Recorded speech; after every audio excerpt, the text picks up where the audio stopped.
sermon today is Psalm 133, the entire psalm.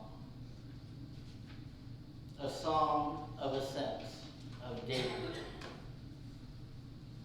How good and pleasant it is when brothers live together in unity. It is like precious oil poured on the head, running down on the beard, running down on Aaron's beard, down upon the collar of his robes. It is as if the dew of Hermon were falling on Mount Zion, for there the Lord bestows his blessing, even life evermore.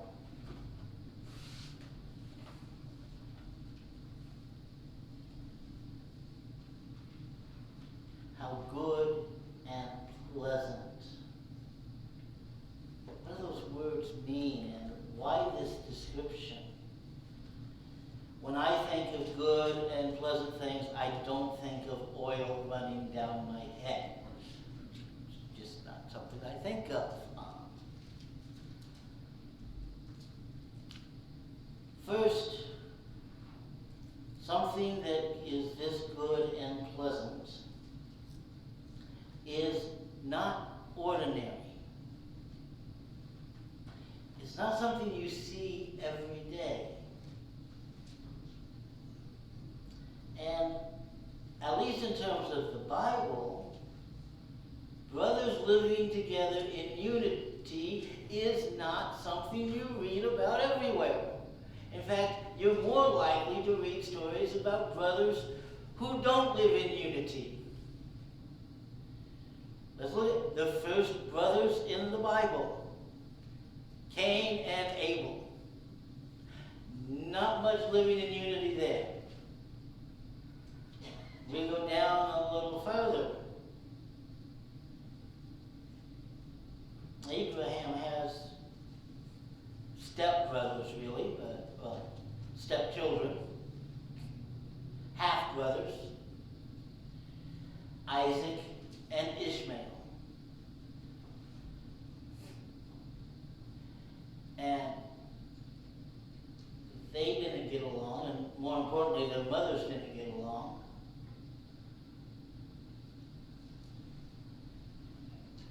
And the feud between those two brothers has continued to this day.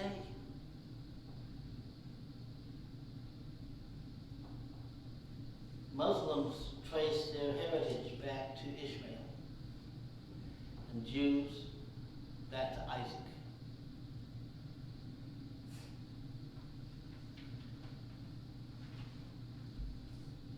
Isaac's son had two sons, Jacob and Esau.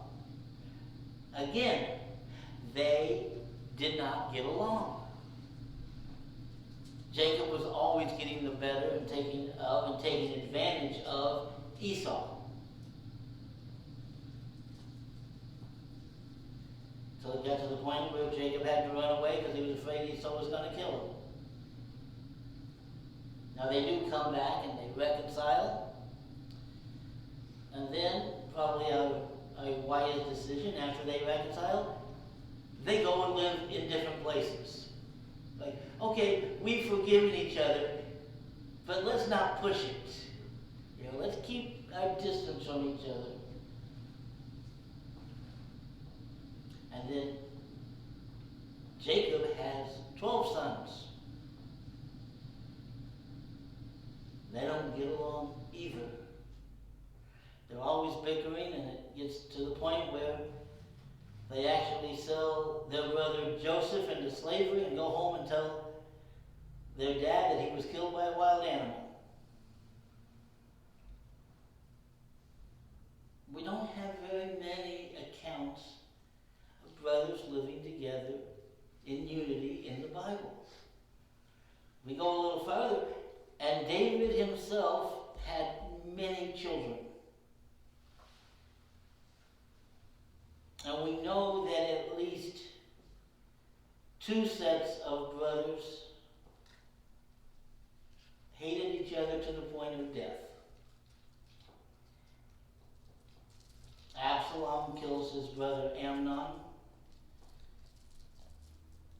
And when David dies, one son, Adonijah, decides that he wants to be king, and David had picked Solomon, and they end up with a fight between the two of them that ends with Adonijah being killed.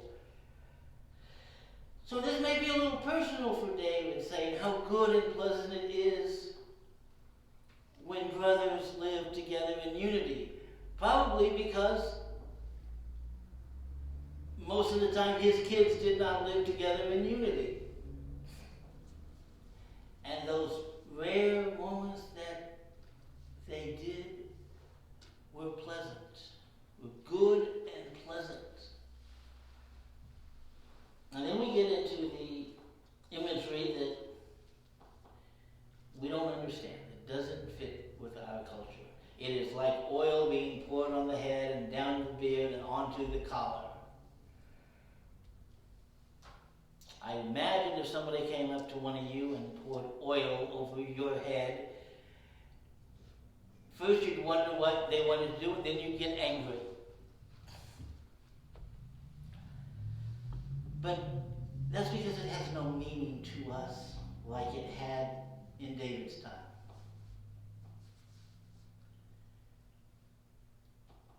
First of all, olive oil, which would be the oil they would use, was precious. It wasn't something you would waste by pouring on somebody's head. In fact, it was only poured on somebody's head for one purpose: to anoint someone. Now, who was anointed? Who got to be the anointed ones? There were three types of people that were anointed. Three specific roles that you were anointed for. If you were going to be made priest, they would have a ceremony where the high priest would pray over you and lay hands on you and pour oil on your head. That would be the sign that you were favored by God to be a priest.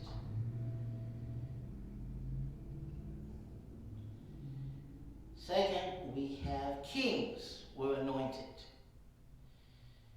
Samuel anointed Saul as the first king of Israel,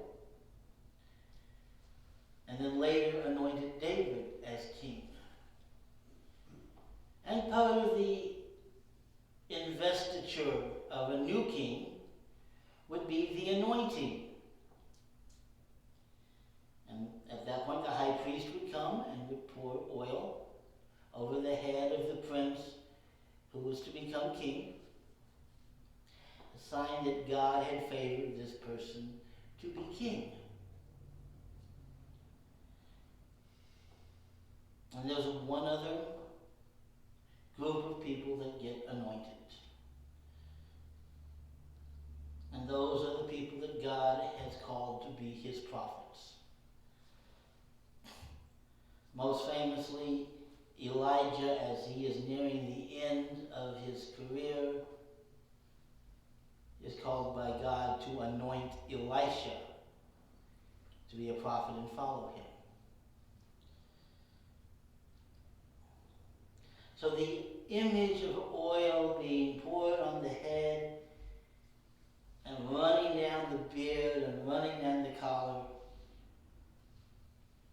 for people at the time that David is writing this is a symbol of God's favor.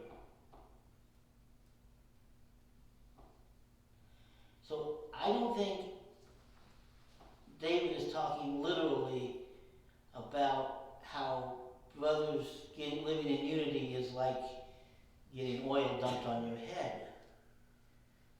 But I think he's talking symbolically about how brothers living in unity is a sign of God's favor.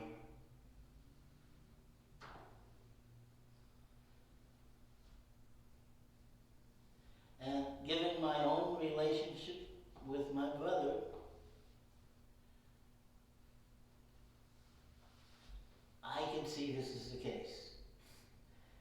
Left to our own devices, we do not care to be around each other.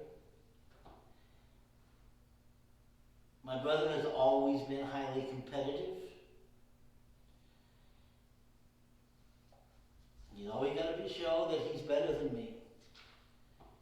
Whether that includes pulling himself up or putting me down. He's got to convince himself that he's better than me.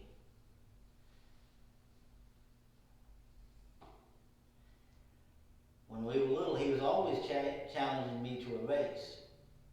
Of course, he knew he was faster than me. So,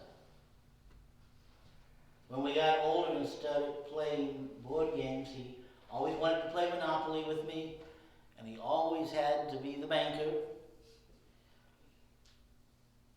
And one day we're playing, and I move the board a little bit, and I see there's about $2,000 he's hidden under the board that he can just pull out whenever he needs to find some money to stay alive in the game.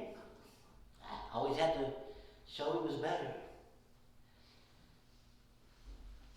And to be fair, on those rare opportunities where I had to show that I was better at something that he was, I took advantage of it too.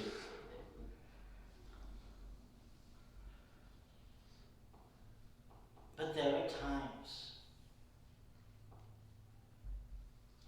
when we are unified, when we live together. There are rare times, I'll admit,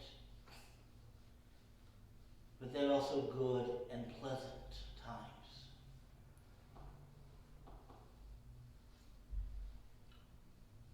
And I think they only exist because of God's presence in our life. At any time my brother and I are united, it is a sign of God's favor. Now, why am I talking about this now?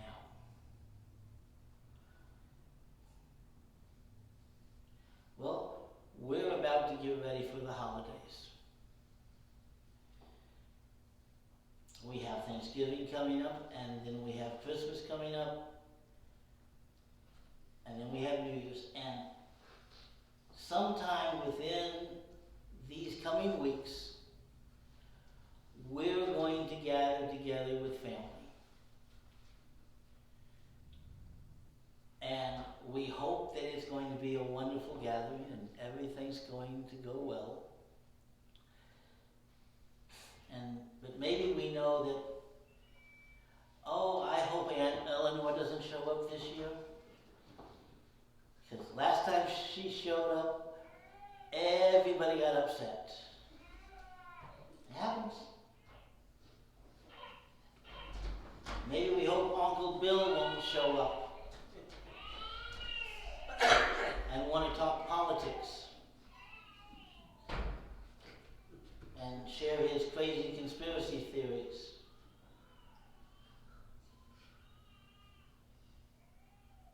Sometimes getting together with families isn't fun. And usually that is because there's a history with families.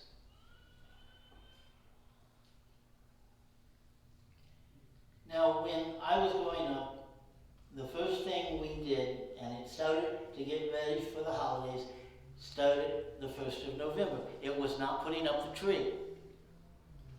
It was not even making the list for the Christmas cards and the groceries for the meal. It was cleaning the house. Especially if we were hosting any family gatherings, we would spend 2 weeks deep cleaning the house from top to bottom.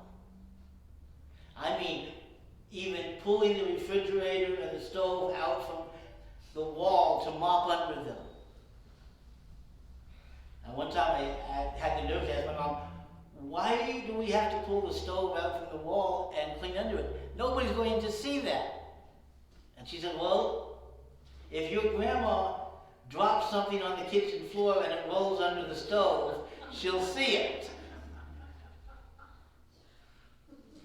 But the first thing was to get the house clean. But I think what we should have been doing rather than getting the house clean is getting ourselves clean. Jesus says, if you're going to give your gift at the altar and remember that your brother has something against you, go and be reconciled to your brother first, and then come back and leave and give your gift.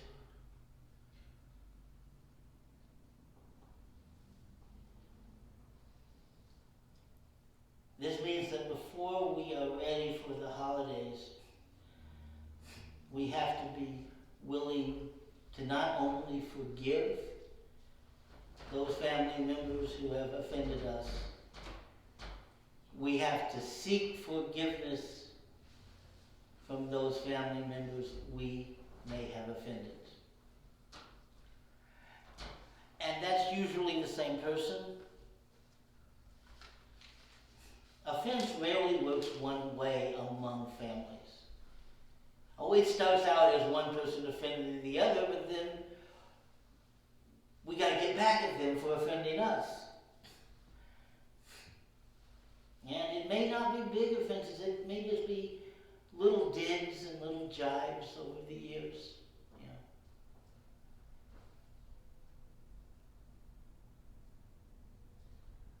And then instead of gathering and giving thanks, we gather and walk on eggshells. Or we gather and fight.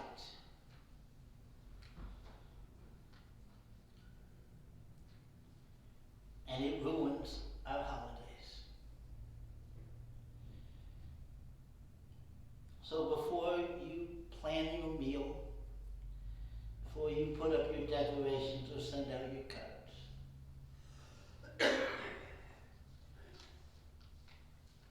ask yourself, who do I need to forgive before the holidays? And ask yourself, who do I need to ask to forgive me before the holidays? One of the best examples of forgiveness I've ever seen in the media was a scene from The Big Bang Theory. And Leonard is talking to his mother, who loved him in her own way, but it was not a very good relationship they'd had his whole life. And they're alone, and he goes, I forgive you. And she goes, I never asked for your forgiveness. And he goes, I know, but I forgive you anyway. And I forgive myself for waiting so long to forgive you. And then she goes, it feels good. And he looks at her and she goes, it feels good to be forgiven by you.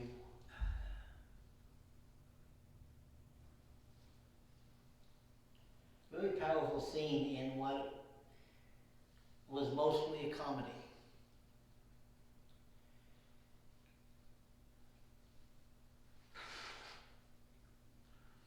It is good and pleasant to forgive. And it is good and pleasant to be forgiven. And whether you're getting together at Thanksgiving or Christmas or New Year's or all three,